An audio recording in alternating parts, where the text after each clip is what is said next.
کیسے پاسبل ہے کہ میں اگر اوورسیز کے بورڈ سے ایم این اے بنتا ہوں تو میں سعودی بھی جاؤں گا ان کے مسائل حل کرنے، امریکہ بھی جاؤں گا، یو کے بھی جاؤں گا، کہاں کہاں لوگوں کے مسائل، یہ پاسبلٹی ہے مسائل کے ان کے حل کی؟ یہ تو لالی باپ دیا ہے حکومت نے آپ کو۔ نہیں کس طرح ان سے ووٹ لوں گا میں، ہاں اوورسیز سے، جی پوری دنیا میں پھیلے ہوئے ہیں، جی میں ان کا نمائندہ ہوں، تو میں کس طرح وہاں جا کے ان کے مسائل حل کروں گا؟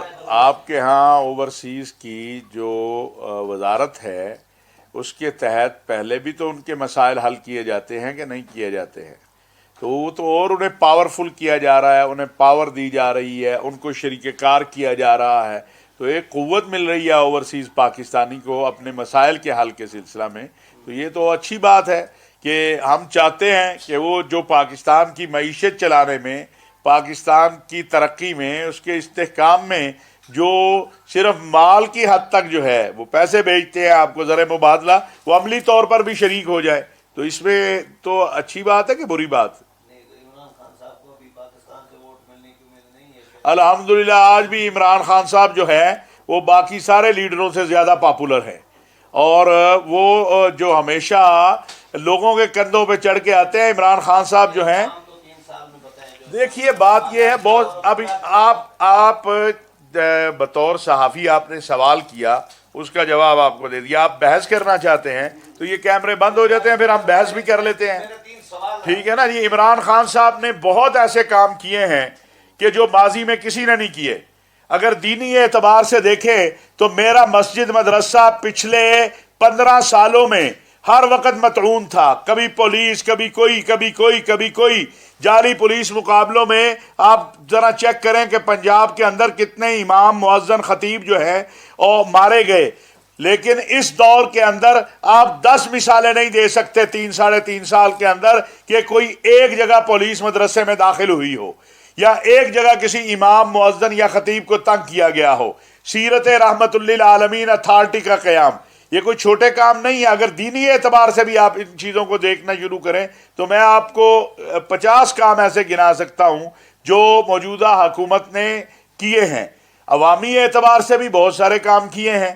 تو اگر تو آپ صحافی ہیں، اگر آپ نون لیگ کے یا فضل الرحمان صاحب کے یا پی پی پی کے نمائندہ بن کے بحث کرنا چاہتے ہیں تو وہ الگ ٹائم میں ہم کر لیں گے۔ مولانا صاحب یہ بتائیے گا کہ آپ نے کہا کہ 3 سال میں پاکستان تحریک انصاف کی بڑی کارکردگی ہے، آج 2000 پوائنٹس مزید اسٹاک ایکسچینج گر گئی ہے، اس حوالے سے ہر طرف مہنگائی کا ایک طوفان ہے، اب غریب عوام جو ہے وہ مر رہی ہے، اس حوالے سے آپ کی حکومت یا جس کے آپ معاملے خصوصی ہیں کیا اقدامات کیے ہیں کہ آپ اگر 7 دسمبر کو پنڈی میں آپ جائیں گے کانفرنس کرنا ہے تو وہاں کے جو حالات و واقعات کے لوگوں کے جو مسائل ہیں اس پر کبھی آپ نے بات نہیں کی کہ آج پیٹرول کہاں پہ ہے؟ آپ کس چینل سے ہیں آپ اپنا ذرا ٹی وی جو ہے اور اپنا اخبار ذرا پڑھ لیجئے گا اور اس کا مطالعہ فرما لیں گے تو انشاءاللہ آپ کو معلوم ہو جائے گا کہ ان مسائل کے اوپر ہم کتنی بات کرتے ہیں، ٹھیک ہے؟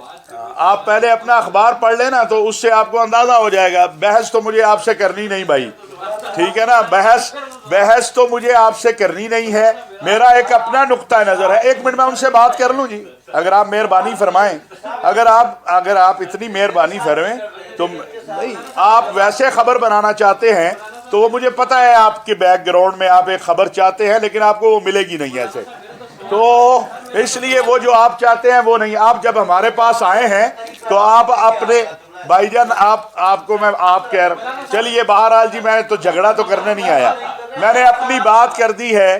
اگر آپ نے کسی حزب اختلاف کی جماعت کا نمائندہ بن کے بحث کرنی ہے تو یہ پریس کانفرنس ختم ہو جاتی ہے، ہم بحث کر لیتے ہیں آپ سے۔ کبھی 1 منٹ، اب جواب دینے کا موقع دیں گے آپ؟ عمران خان صاحب سے لے کر ہمارے تمام وزراء یہ بات کرتے ہیں کہ مہنگائی ہوئی ہے، مہنگائی کے اسباب بھی بیان کیے جاتے ہیں، اس کی وجوہات بھی بیان کی جاتی ہیں۔ تو یہ ایسا نہیں ہے کہ کوئی حقائق سے جو ہے وہ ہم آنکھیں چراتے ہیں اور ہم کہیں مہنگائی کیوں ہوئی ہے، اس کے اسباب کیا ہیں، اس میں کمی لانے کے لیے کیا کچھ ہو رہا ہے، اس پہ روز آپ سے بات ہوتی ہے. کل بھی آپ لوگوں کو جو ہے بتایا گیا ہے، کل بھی پریس کانفرنس کی ہے. تو یہ تو آپ نہ کہیں کہ آپ کو جو ہے اس کے اوپر حکومت جو ہے وہ آرام سے بیٹھی ہے. عمران خان صاحب کی پہلی ترجیح جو ہے اور پہلی کوشش یہ ہے کہ مہنگائی میں کیسے کمی لائی جائے، عوام کو کیسے ریلیف دیا جائے. لیکن ہم جس دنیا میں رہتے ہیں یہاں بہت سی چیزیں ہوئی ہیں اور ہو رہی ہیں، تو اس کے ساتھ ساتھ ہمیں بھی چلنا پڑتا ہے. سر تحریک انصاف جزاک اللہ خیر جی. اب آپ کی بحث تو میں نہیں کر سکتا آپ کے ساتھ. سلنگی صاحب آپ کو آپ کا جہاں سے آپ سوال لاتے ہیں آپ ضرور جاری. جی ویورز، آپ نے طاہر اشرفی صاحب کی پریس کانفرنس کے وقفہ سوال جو ہے پریس کانفرنس کا وہ سن لیا. میں ایک قصہ آپ کو ایک اور بھی سناتا چلوں، یاد کراتا چلوں. میں دنیا ٹی وی میں تھا اس وقت.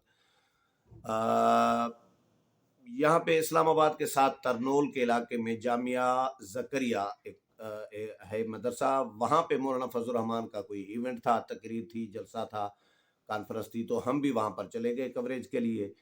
وہاں پہ پھر ہم نے کوشش کی مولانا کو کہ مولانا میڈیا ٹاک کر لیں. مولانا کے لیے ایک کرسی رکھی گئی، تو طاہر اشرفی صاحب بھی وہاں پر موجود تھے. وہ آئے اور کرسی کھینچ کے مولانا کی کرسی کے ساتھ رکھ دی. حالانکہ طاہر اشرفی صاحب جے یو آئی کے نہیں ہے، پی ڈی ایم کے نہیں ہے. پی ڈی ایم تو چلیں اس وقت نہیں تھا، لیکن جے یو آئی کے تو نہیں ہے.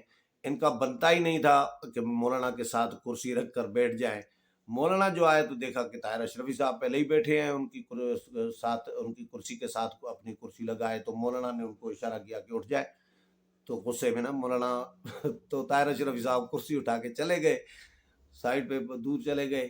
یہ ہیڈ آفس بھی دیکھ رہا تھا، کیمرے لگے ہوئے تھے، تمام ہیڈ آفیسز دیکھ رہی تھی. تو میرے سے پوچھا گیا آفس والوں کی جانب سے کہ یہ کیا ہوا تھا. میں نے کہا یہ تو یہ ہوا تھا، مولانا نے ان کو اٹھا دیا کرسی سے کہ لے جاؤ ادھر سے کرسی. تو پھر انہوں نے کہا یار یہ تو بڑی خبر ہے، ظاہر صحافی تو خبر ڈھونڈ رہے ہوتے ہیں. تو پھر وہ ہم نے رپورٹ کیا، میں نے بیپر شیپر 2-3 ہوئے، اس پہ پیکیج رپورٹ بھی چلی.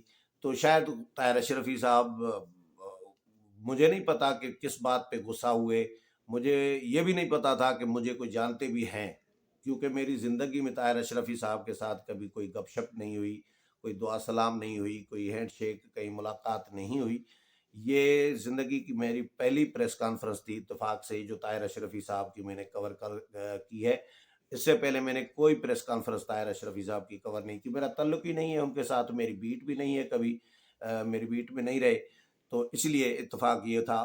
تو طاہر اشرفی صاحب لیکن جانتے تھے. جیسے ہی پریس کانفرنس ختم ہوئی تو میری طرف آئے اور مجھے کہا کہ سولنگی صاحب آپ جہاں سے سوالات لے کے آتے ہیں مجھے پتہ ہے.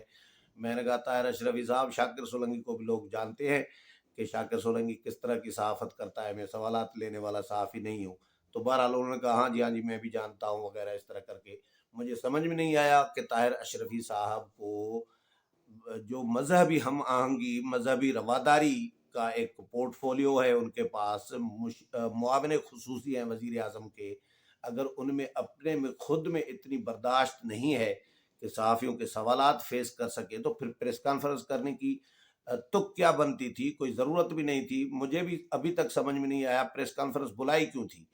3-4 ایشوز ڈسکس کیے اور 3-4 ایشوز پہ ہی کہا کہ یہ وزیر اطلاعات جو ہے فواد چودھری صاحب یہ بتا چکے ہیں یا بتائیں گے.